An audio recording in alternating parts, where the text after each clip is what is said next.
할렐루야. 오늘 7월 첫째 주 예배입니다. 우리가 요즘에 성찬식을 못하는데 그래도 우리가 항상 마음으로 다가가고 또 오늘 7월 첫째 주 예배인데 함께 마음을 좀 모았으면 좋겠습니다. 우리 사도신경으로 우리 신앙고백 하심으로 우리 하나님께 나가겠습니다. 전능하사 천지를 만드신 하나님 아버지를 내가 믿사오며 그 외아들 우리 주 예수 그리스도를 믿사오니 이는 성령으로 잉태하사 동정녀 마리아에게 나시고 본디오 빌라도에게 고난을 받으사 십자가에 못 박혀 죽으시고 장사한 지 사흘 만에 죽은 자 가운데서 다시 살아나시며 하늘에 오르사 전능하신 하나님 우편에 앉아 계시다가 저희로서 산 자와 죽은 자를 심판하러 오시리라. 성령을 믿사오며 거룩한 공회와 성도가 서로 교통하는 것과 죄를 사하시는 것과 몸이 다시 사는 것과 영원히 사는 것을 믿사옵나이다. 아멘. 찬송가 28장입니다.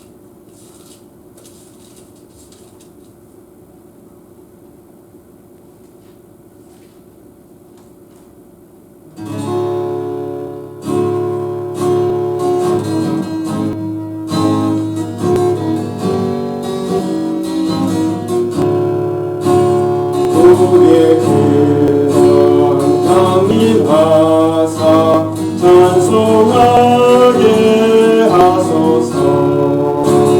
알약없이 자비하신 증량할 기억도다. 천성들의 찬송가를 내게 가르치소서.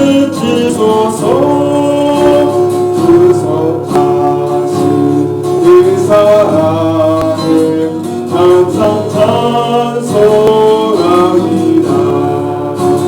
주의 크신 도움 받아 이때까지 왔으니 이와 같이 천국에도 이르길 바라네. 하나님의 뜻을 떠나 죄에 빠지는 이를 예수 구원하시려고 고연을 여주셨네. 주의 기만 은혜 받고 일생 믿진 자래네. 주의 은혜 사슬에서 나를 주께 매소서. 우리나는 연약하여 범죄하기 쉬우니 하나님이 아으시고 정글 이루시소서.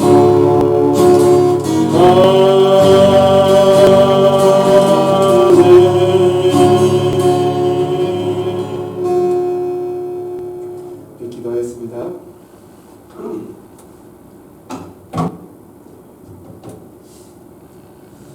하나님 아버지 참 감사합니다. 저희들을 사랑하여 주셔서 이렇게 복된 예배 가운데 저희들이 인도해 주시고 많은 환경들이 많은 상황들이 예배를 방해하고 또 예배하지 못하는 일들을 만들고 있습니다. 그러나 그럼에도 불구하고 우리가 어떠한 모양이든 어떤 자리든 결코 그 마음이 변하지 아니하고 우리가 예배로 모이게 하신 하나님 참 감사합니다. 하나님 온라인으로 또 오프라인으로 함께 예배하는 인간 가운데 함께 해주셔서 우리가 어디에 있든지 하나님 앞에 있음을 알게 해주시고 우리가 그 누구에게 예배하는 것이 아니라 오직 하나님께 예배하는 귀한 우리의 마음의 중심이 될 수 있도록 여호와여 도와주시옵소서. 주님, 이 시간 우리가 마음과 정성을 다하여 주 앞에 기쁨을 나아나이다. 우리의 온 마음을 다하여 주 앞에 올려드리는 예배를 주님 영광 받으시옵소서. 주님, 우리의 마음속에 기쁨이 흘러나오게 해주시고 또 주님과 예배하는 이 시간 가운데 우리 마음속에 감격이 나올 수 있도록 이끌어주시고 하나님과 만나는 이 시간에 흥분된 마음으로 주 앞에 나올 수 있는 귀한 시간 될 수 있도록 여호와여 도와주시옵소서. 모든 시간마다 주님 함께 해주시고 하나님의 선한 손이 매 시간마다 저희들을 만지시고 이끌어 주시옵소서. 주님 감사합니다. 이 모든 말씀 예수님 이름으로 기도드리옵나이다. 아멘.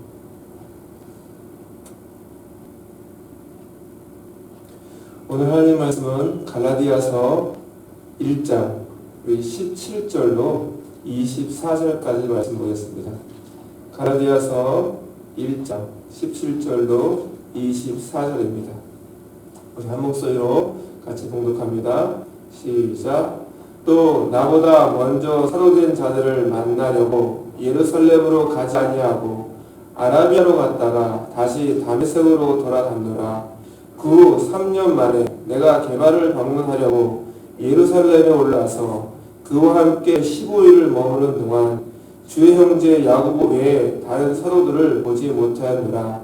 보라, 내가 너희에게 쓰는 것은 하나님 앞에 거짓말이 아니로다.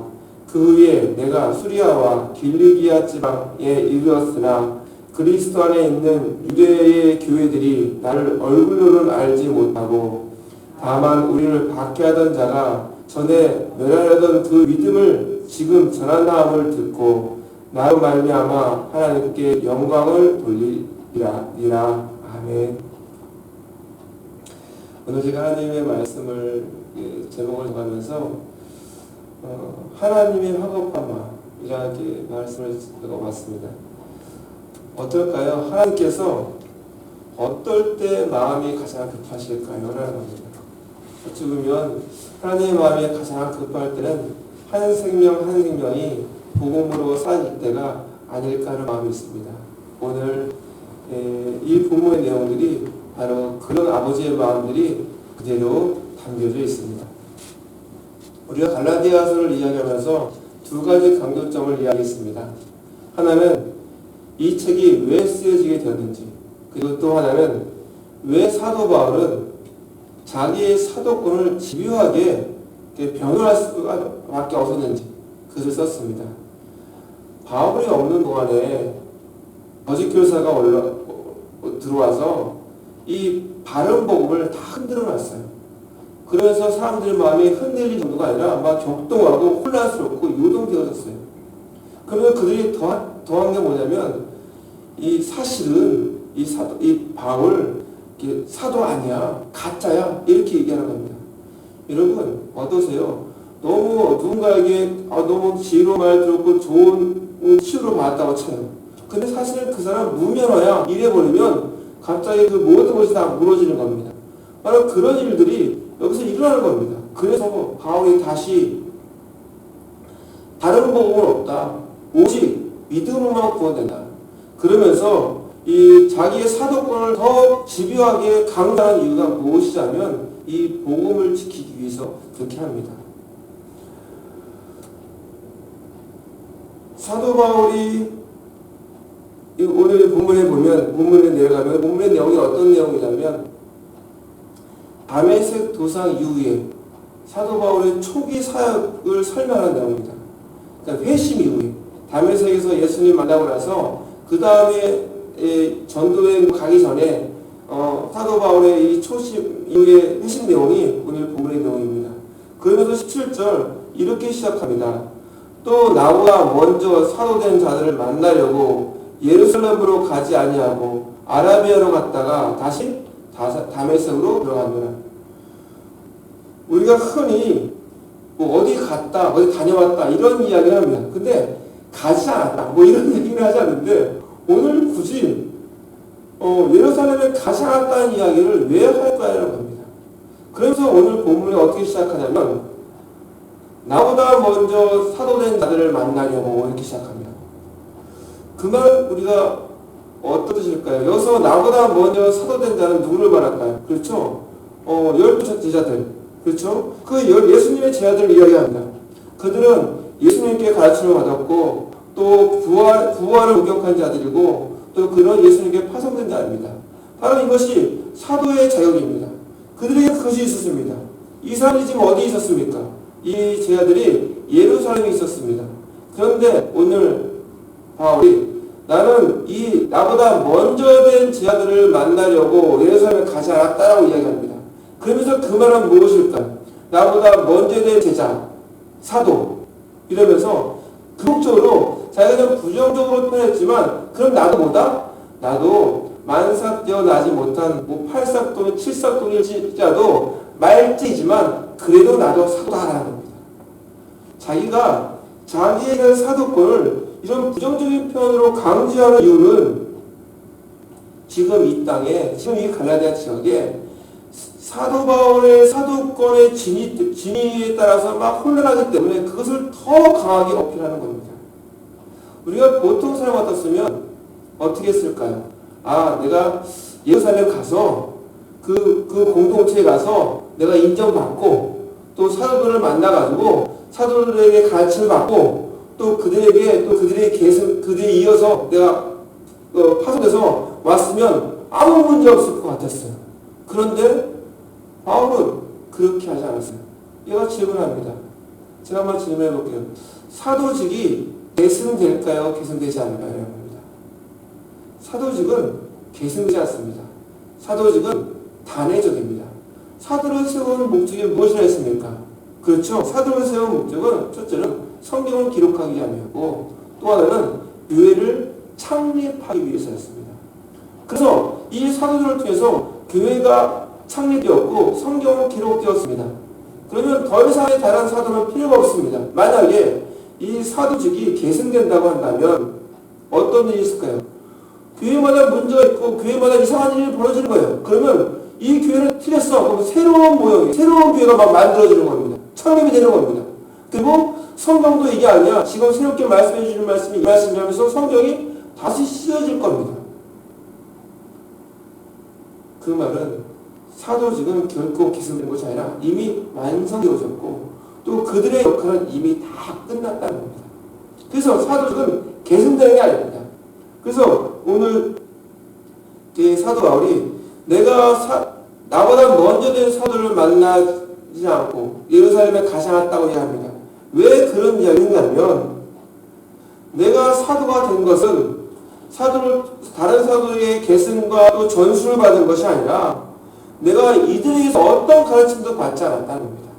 나는 어떻게 해요? 오직 그리스도의 계시로, 하나님의 계시로 직접 그에게 가르침을 받았고 부활의 주를 만났고 그분의 이름으로 내가 파송되었다. 이것을 강조하기 위해서 가시하는 겁니다. 만약에 가았다면 그 사도권이 오히려 문제가 생겼을 것입니다. 그래서 강하게 그렇게 이야기합니다. 그러면서 17절 하반절에 이렇게 이야기합니다. 예루살렘에 올라가서 아니죠. 17절의 후반절에 예루살렘으로 가지 아니하고 아라비아에 왔다가 다시 다메섹으로 돌아간다라. 이런 표현을 씁니다. 우리가 이 본문을 보면서 우리가 어떤 그동안의 그 이해와 또 설교를 많이 들었냐면 저도 마찬가지입니다. 저도 그랬던 기억이 있어요. 이 아라비아에서 이 기간, 이 아라비아의 광야에서 예수님을 만나고 나서 사도 바울이 거기서 3년의 그 회심의 시간이 있었다. 회심 이후에 아라비아 사막에 가서 거기서 하나님과의 계시를 받고 훈련을 받고 깊은 교제가 있고 나서 비로소 사도 바울이 파송되어지고 사회 감당했다. 이렇게 이야기하는 것이 우리 보편적인 이해이고 이 아라비아를 인식하는 내용이 바로 그런 내용이었습니다. 그런데 이 말씀을 좀 더 주의해보고 좀 책들을 보고 여러 목사님들 이야기를 듣다 보니까는 약간의 이해가 달랐어요. 왜냐하면 만약에 바울이 회심 후에 바로 아라비아 사막에서 3년간의 훈련이 있었다면 보통 이 시간을 우리가 어떤 표현을 쓰면 감춰진 시간, 사도 바울의 감춰진 시간, 그 훈련의 시간이 있었다면 문제가 생기는 게 무엇이냐면 성경과 충돌이 일어나요. 우리 오늘 본문을 한번 찾아보죠. 누가복음 9장입니다. 다른 본문으로 치면 사도행전 9장. 사도행전 9장 우리 18절부터 한번 쭉 보겠습니다. 18절부터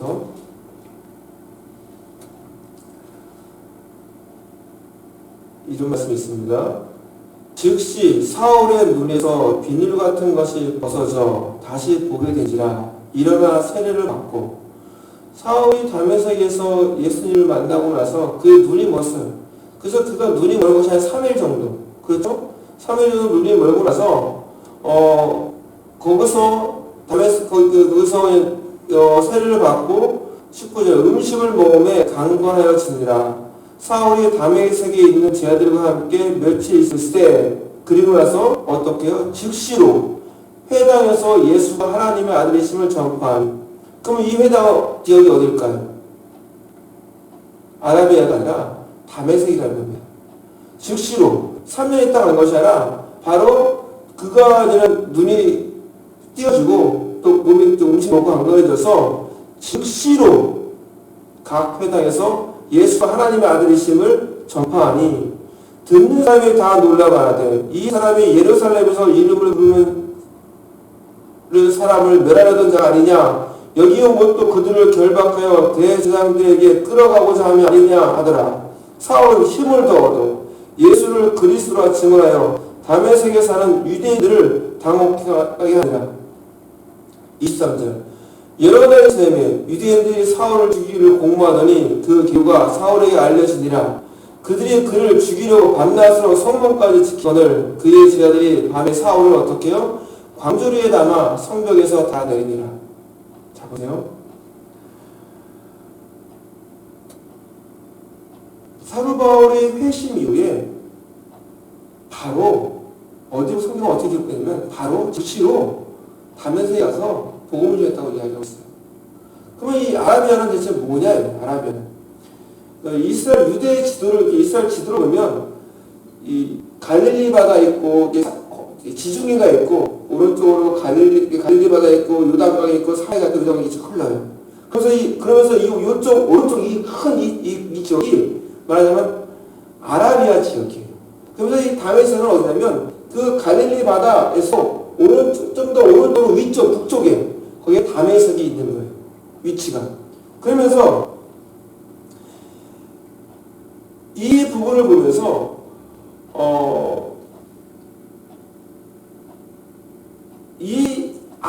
그러니까 아라비아 지역이 사실은 이스라엘 역사 책들을 보면 그 지역의 원래 이름이 뭐냐면 아라비아가 아니라 나바티아라는 왕국이에요.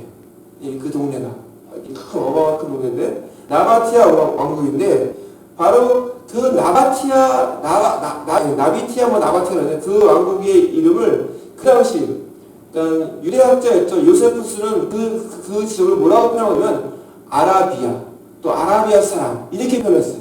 또 로마에서도 그 지역을 나바티아라고 얘기하지 않냐고 어떻게 해요? 아라비아 지역 이렇게 표현했던 거예요. 그러니까는 이 다메섹은 아라비아 지역의 한 도시예요. 자 그러면서 우리 한 군데 더 찾아보면 고린도 후서 11장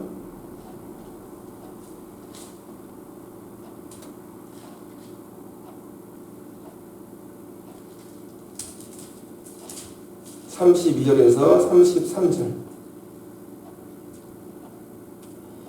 고린도후서 11장 32절에서 33절 같이 한번 읽어보죠.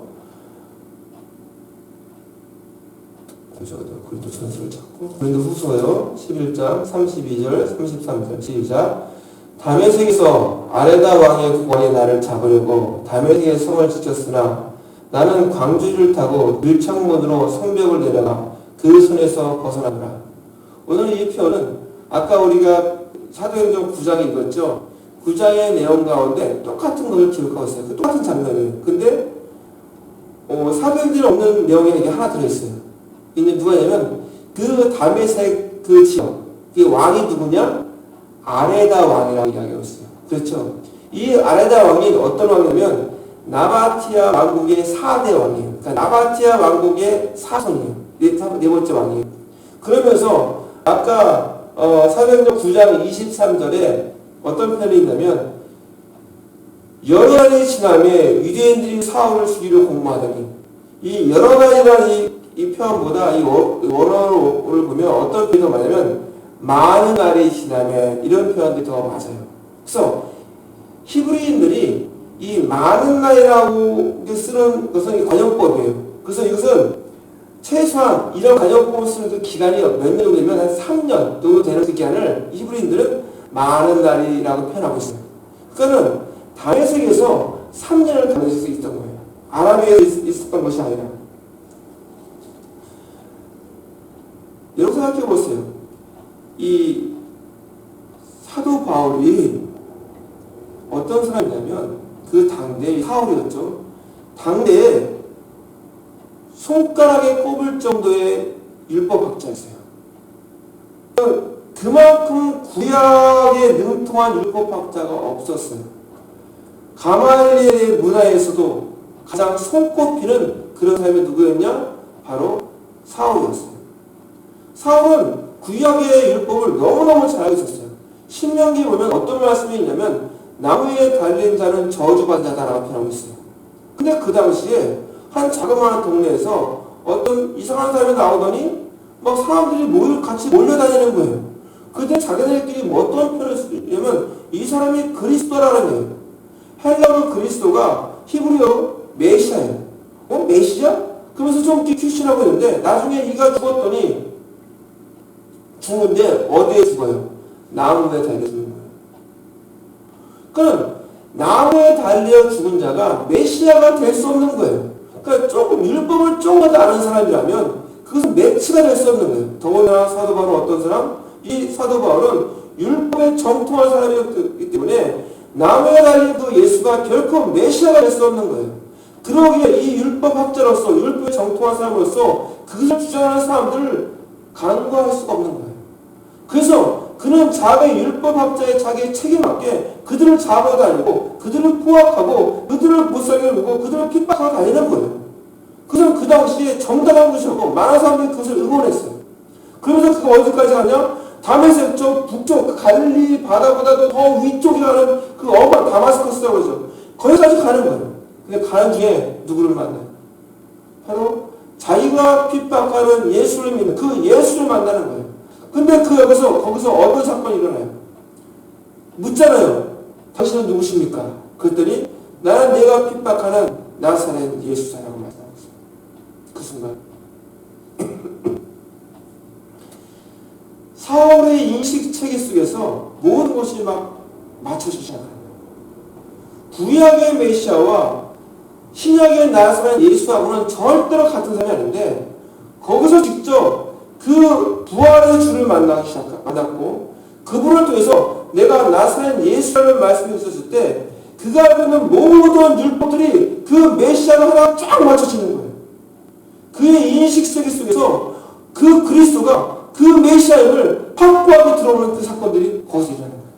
그게 그의 그 놀라운 역사가 일어났어요. 그 다메섹 사건이 바로 그런 사건이에요. 자, 그러면 우리가 다시 이 본문으로 들어가면 이 의문이 들어요. 목사님, 아라비아에 3년 있다가 복음을 전하든 즉시 복음을 전하든 그게 커다란 차이가 있습니까? 여하튼 복음을 전하면 됐잖아요 라고 이야기를 할 수 있어요.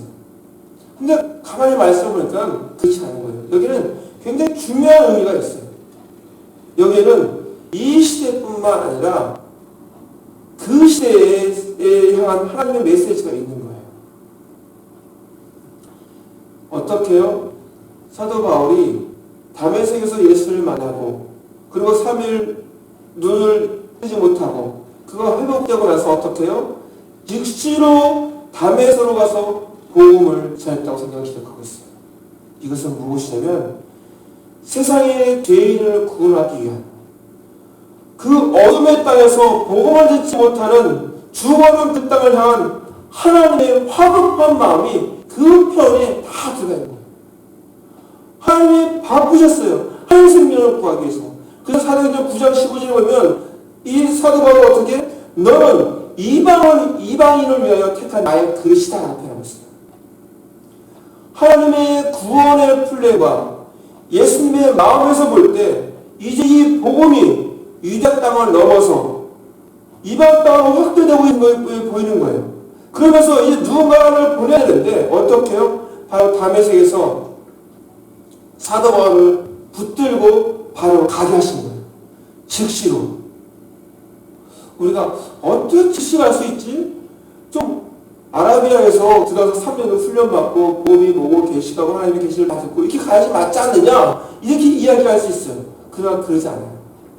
어떤 분이 이게 신학교에서 강의를 하다가 탈북민이 와서 신앙을 만나고 신학을 하는 친구들이 있었대요. 그러면서 그 친구가 와서 얘기하는 거예요. 교수님, 성경이 이 하나님 자리에다가 김일성, 김정일만 넣으면 똑같아요. 그들의 주체수상이 사실은 봤더니 성경을 다 인용하고 있대요. 그러니 이 성경이 자기는 처음 보는 거지만 그냥 순식간에 모든 것이 이해가 되어지고 확 들어온다는 거예요. 자, 그렇다면 바로 어떨까요? 사도 바로 어떨까요? 그런 율법에 정통한 사람이었고 그 당대에 가장 탁월한 사람이었어요. 구약을 너무너무 잘 보는 사람이에요. 그때 예수 그리스도를, 나사렛 예수를 다메섹에서 만났을 때 그의 모든 알고 있던 그 모든 율법들이 다 맞춰지신 거예요. 그 전에는 이 율법이 자기의 삶을 억누르는 족쇄한 거였지만 예수 그리스도를 만나는 순간에 그 율법의 자유를 자유케 하는 보험으로 바뀌어지기 시작한 거고, 이 율법이 바로 예수 그리스도를 증거하는 것이고 예수 그리스도를 나타내는 것이고, 그럴 때 이 하나님의 마음이 어떤지를 그가 확 다가오는 거예요. 그래서 불붙는 마음으로, 이 불붙는 마음이 누구 마음일까요? 아버지 하나님의 마음으로 사도 바울이 예루살렘으로 가지 않고 바로 다메섹에 들어가서 복음을 전하는 것입니다. 사도행전을 읽다 보면 사도행전의 그 패턴이 그렇습니다. 1차, 2차, 3차, 또 로마행, 전도행을 합니다. 그런데 그 말씀에 보면 마치 바울이 막 쫓겨다니는 것 같아요. 근데 쫓겨다닐 때마다 무엇이 오시냐면 거기 교회가 세워져요. 마치 우리가 볼 때 이게 사도 바울의 패턴이구나. 이게 어려워서 그렇게 되는 건 아니라 바로 하나님이 그걸 쫓기듯이 하면서 급하게 거기에 하나님의 마음이 있는 거예요. 교회를 세우고 영혼을 구원하고 그 마음이 있는 거예요. 우리가 성경을 볼 때 주의해서 볼 것이 바로 이런 부분이에요. 이게 성경의 문장이나 이 구조를 내 시야로 보는 것이 아니라 하나님의 마음의 관점으로 이해하면 좀 어렵고 혼란스러운 주제들이 저절로 풀리는 것을 우리가 경험할 수 있어요. 그래서 우리가 성경을 읽을 때 어떻게 해요? 하나님의 마음으로 성경을 보는 것이 굉장히 중요해요. 오늘 본문도 마찬가지예요. 자, 그래서 오늘 본문으로 가면, 그러면서 20절부터 22절은 오늘 본문 20절에서 22절 보면, 보라, 내가 너에게 쓰는 것은 하나님 앞에서 거짓말하는 것이 아니다. 그 위에 내가 수리아와 길리기아 지방에 이르렀으나 그리스도 안에 있는 유대의 교회들이 나를 얼굴로 알지 못하고. 이게 무슨 표현이에요? 이 말은 지금까지도 사도 바울이 예루살렘에 갔다 안 갔다? 아직 안 갔다는 거예요. 그러면서 23절 24절, 다만 우리를 박해하던 자가 전에 멸하던 그 믿음을 지금 전한다는 걸 듣고 나로 말미암아 하나님께 영광을 돌리니라. 이 말은 뭐예요?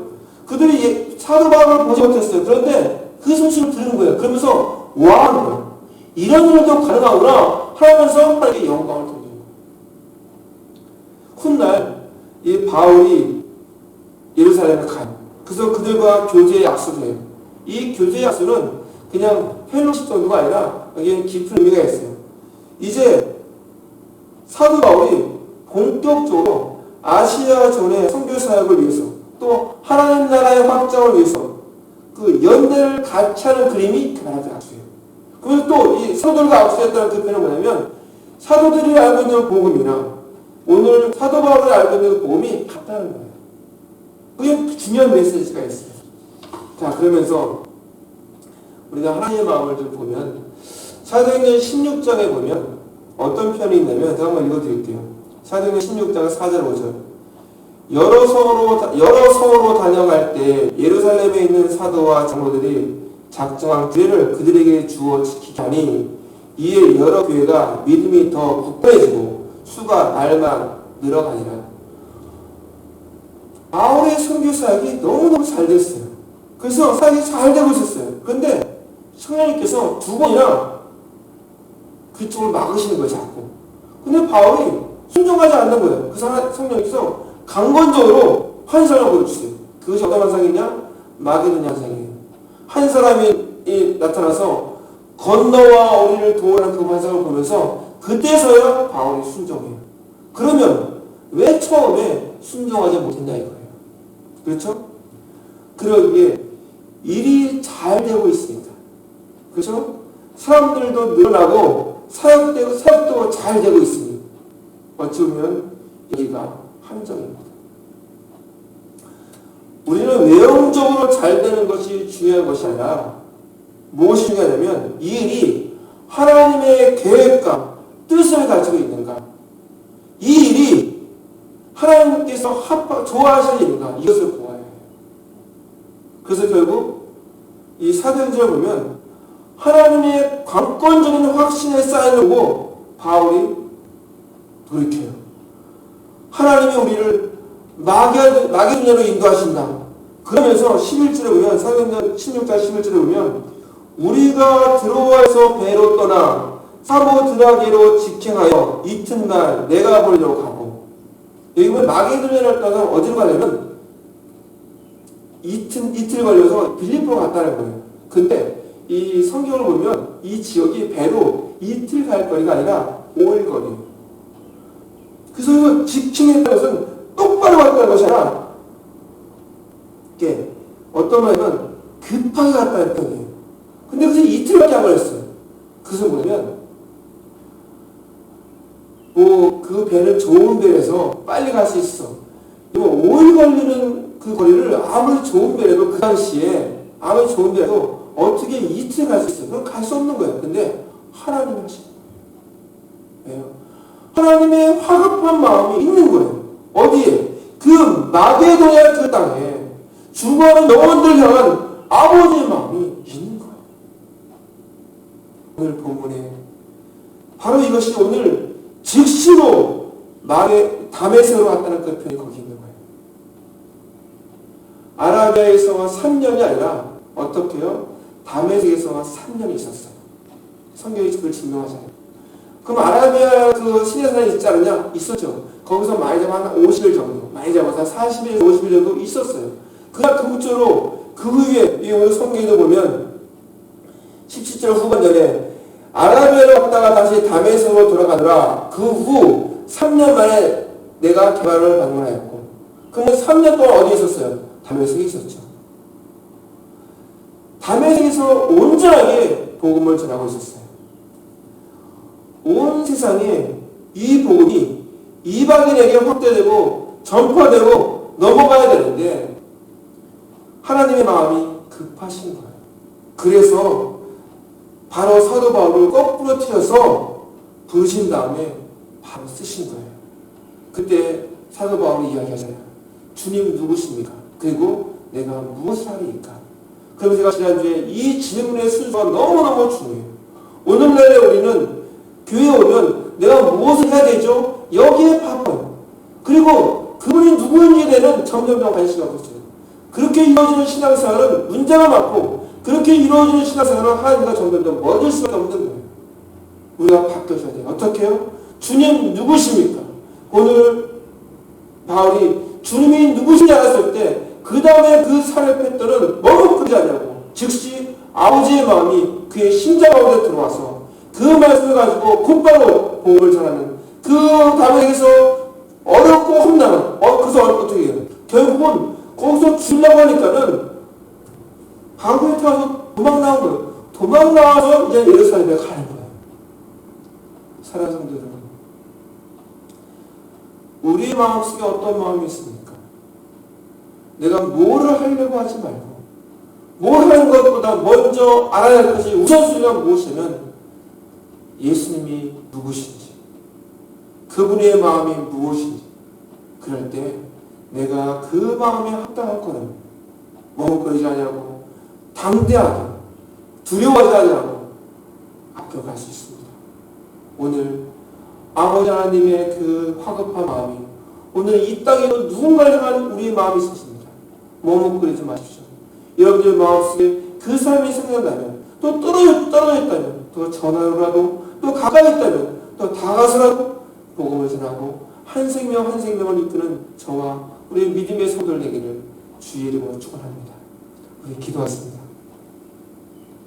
사랑의 하나님 아버지 참 감사합니다. 오늘 저희들에게 말씀을 허락하여 주셔서 우리 아버지 하나님의 그 마음이 어디에 집중되어 있고 어디에 급하신지를 저희들이 보았습니다.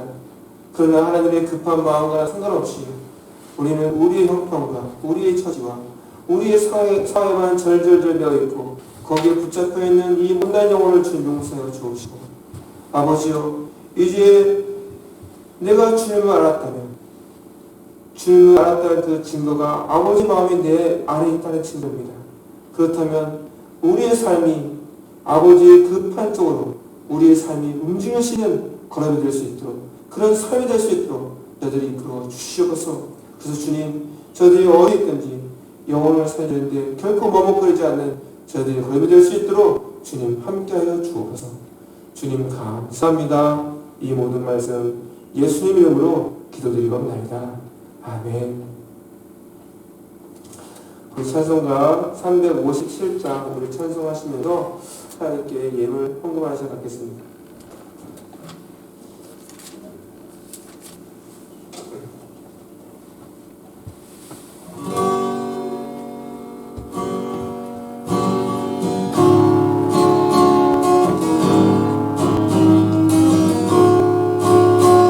주님의 사랑이 일어나 다니는 아파요. 이 세상 모든 만일을 낮춰서 면하세. 저한테 오는 전투는 다 서로 이겨라. 주님 쓰는 세상이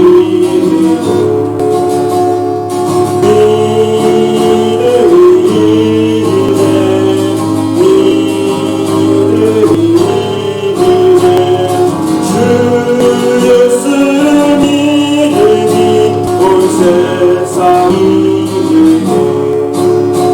오늘 만일 길로 그 죄에 가리니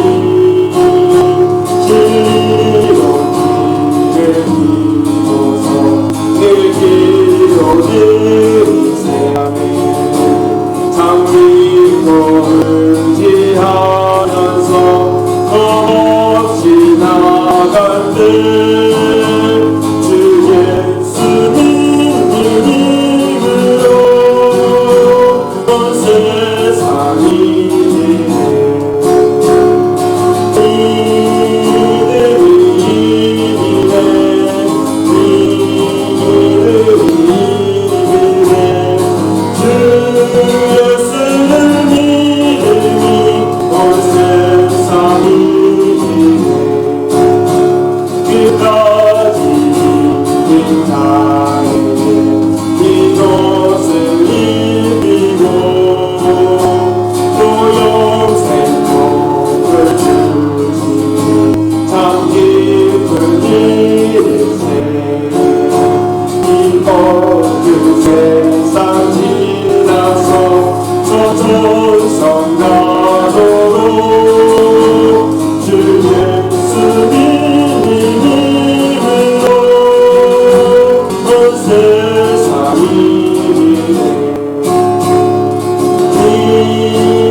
사랑의 하나님 아버지 참 감사합니다.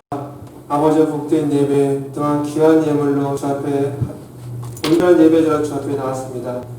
아버지, 우리 성도들의 그 예물 그 손길을 축복하여 주시고 결코 그 손이 마르지 않도록 이끌어 주시고 인색함으로나 억지로가 되지 않게 해주시고 그의 마음속에 감사함으로 즐거운 그 손이 되게 해주셔서 그 손이 사용되어지는 곳곳마다 생명이 일어나고 그의 가게를 일으켜 주셔서 더 많은 일로 더 큰 손으로 하나님 앞에 힘을 모을 수 있도록 이끌어 주시옵소서.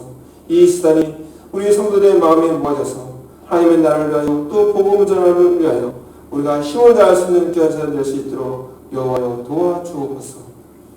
이제는 우리 주 예수 그리스도의 은혜와 하나님 아버지의 그 크신 사랑과 성령님의 보호하시고 인도하시고 교통하심의 은혜가 예수를 주로 고백하고 예수를 믿는 그 심령 가운데 이제 아버지의 마음을 알아 그 마음에 합당한 걸음을 떼고자 하는 우리 성도들의 걸음걸음 위에 이제로부터 영원토록 함께 있을지어다. 아멘.